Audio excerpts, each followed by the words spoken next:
Hey everybody, welcome back to another episode of the Kansas Flamingo Chef. It's getting cool outside, it's fall time, and for me, cool weather means soups, stews, that kind of stuff. And one of the things that I love is shrimp Creole. So I'm going to show you how I make it.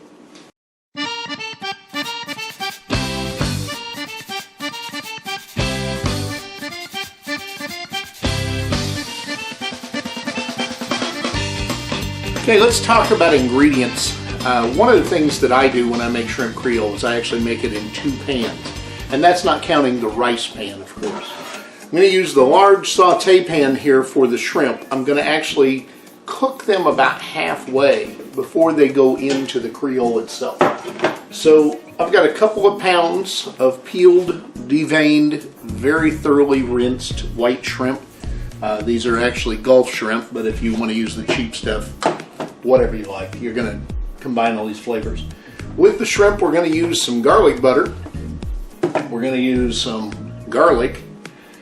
And you can use white wine, you can use water, don't use water, or you can use a cooking base. Now what I'm going to use today instead of wine, I'm going to use the Better Than Bouillon seafood base. If you saw the episode I did with the crayfish etouffee, we used that same product then. Now on the other side, we're going to use, for the Creole itself, a couple of cans of diced tomatoes with the chili peppers, a can of regular diced tomatoes. We're going to use some chopped bell pepper, chopped onion, chopped celery, some Creole seasoning. In this case, I'm going to use Tony Chachere Creole seasoning. It happens to be one of my favorites. We're also going to use some hot sauce. I'm going to use Tabasco, but you can use any kind of hot sauce you like, as long as it's vinegar based.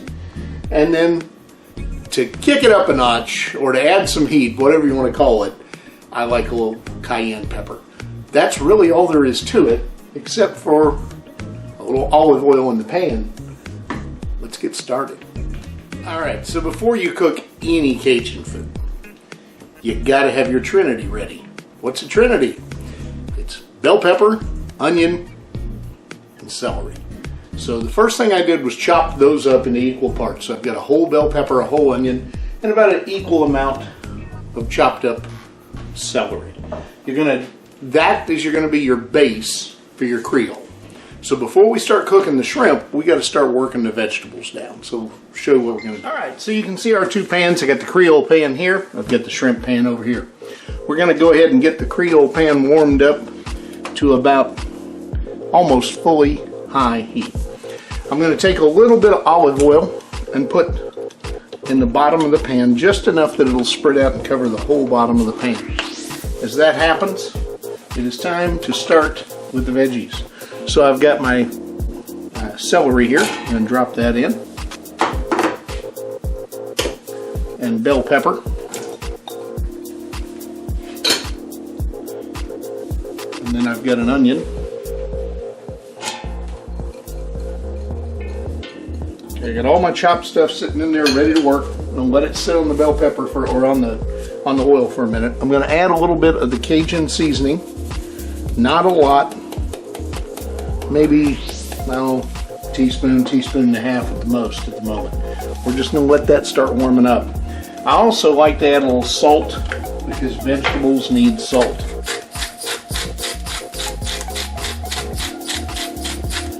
And I am going to add a little black pepper.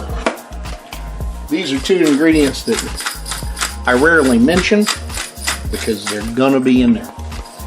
So while that starts to warm up and those vegetables start to cook, once we hear it sizzle and start to saute, then we'll add some garlic. In the meantime, I'm going to show you what to do about these shrimp.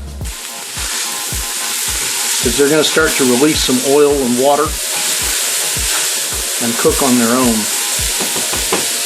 Meanwhile, we're going to melt a little garlic butter over here. I'll put a couple of teaspoons of garlic butter in there and let them start to melt down a little bit. Go ahead and stir our vegetables again.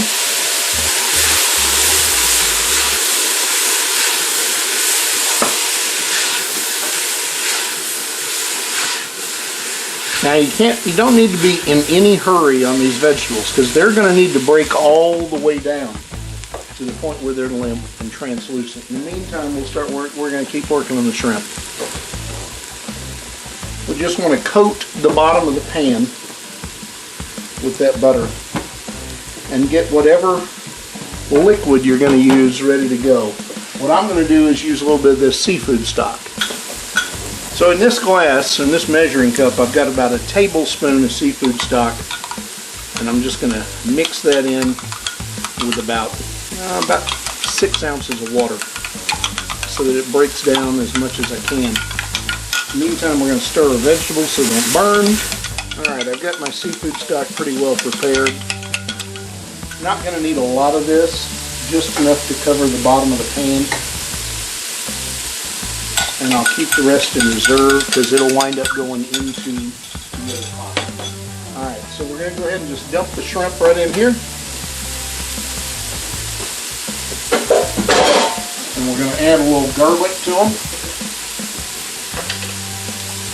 This is about a tablespoon worth of garlic, so about 1 clove, maybe 1 1/2. We'll bring the heat up on the shrimp. We're going to cook those most of the way through while we finish making the rest over here. Alright, so you can see the shrimp are starting to cook. You can maybe see the vegetables are breaking down. Turn that so you can see the vegetables there. Alright. And what we're going to do is kind of just move these shrimp around. You don't want them to cook 100%. You just want them to get a little color working. Okay, and we'll go ahead and bring the heat down on them to about low. Alright, as you can see, our vegetables are starting to really break down, and you're going to see a little charring going on in the bottom of the pot. So now is when we're going to add our tomatoes. So just take your whole can of diced tomatoes with the green chili and your can of just straight diced tomatoes. Put that in there, stir it around. Now for me, I like my Creole to be kind of soupy. So I want some sauce going on in there. But I don't want it with tomato sauce per se. I want it to have a little bit of flavor. So that's when I'm going to add my secret ingredient, 1 can of V8 juice, just a 12-ounce can. Can't find a 12-ounce can of V8, just dump some V8 straight out of a jar or a plastic tub. It's okay. Now what you're going to see when you do that is that's going to thicken it up a little bit. It's also going to give you that a flavor that you just can't get without the V8 juice. And if you want to use the spicy V8 juice, absolutely do it. In fact, I usually do, but today I'm using the regular. Alright, so now we're going to add some garlic to our Creole, about 2 cloves. We're going to add some more Tony Chachere's. That's about 3 tablespoons.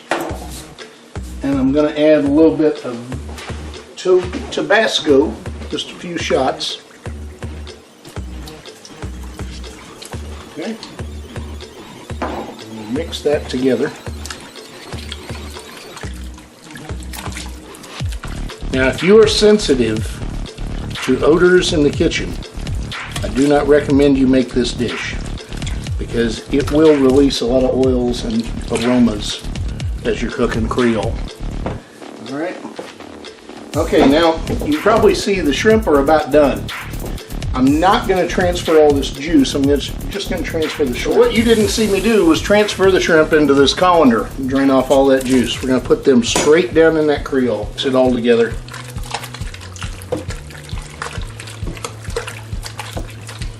Now, if this looks like too much meat to you, yeah, for most people it probably is. You could probably get away with a pound, but I like a Creole that is more meat than it is just vegetable sauce. Okay, the last thing I'm going to add to this for the moment is the rest of this seafood broth. Then we're going to put this on low heat and let it simmer for about an hour. We'll be ready. All right, so it's had time to cook, settle and simmer, taking it off the heat for about the last 15 minutes after it simmered for an hour. We'll take the top off so you can see what that looks like. You can see everything just kind of cooks down. Now I want you to know at about 30 minutes into this, I did add a teaspoon of cayenne pepper. And you can add as much as you want. In fact, when it's done, you can taste it and see if it's hot enough. And if it's not, add some more. So most people serve their Creole over rice. I also have seen people serve it over mashed potatoes.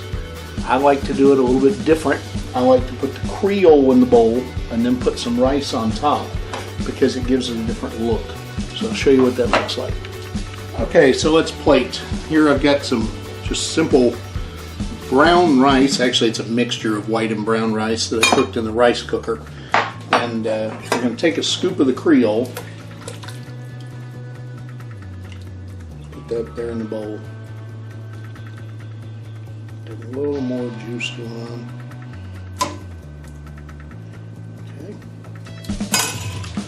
And then I'm going to take a spoonful of rice. Just kind of drop it over the top, like so. And that's the way I serve it. I think it has a better presentation this way. And bon appetit. Join me for the next one. Always remember, if you've got an item you'd like to see cooked, I'm willing to try. Give me a shout out. Email me at billstout@chef.net. Don't hesitate to let me know what it is you'd like to see me cook. If you haven't seen yet, my son and I just opened the first bottles of Flocktoberfest. So make sure you check out that video, and see you soon.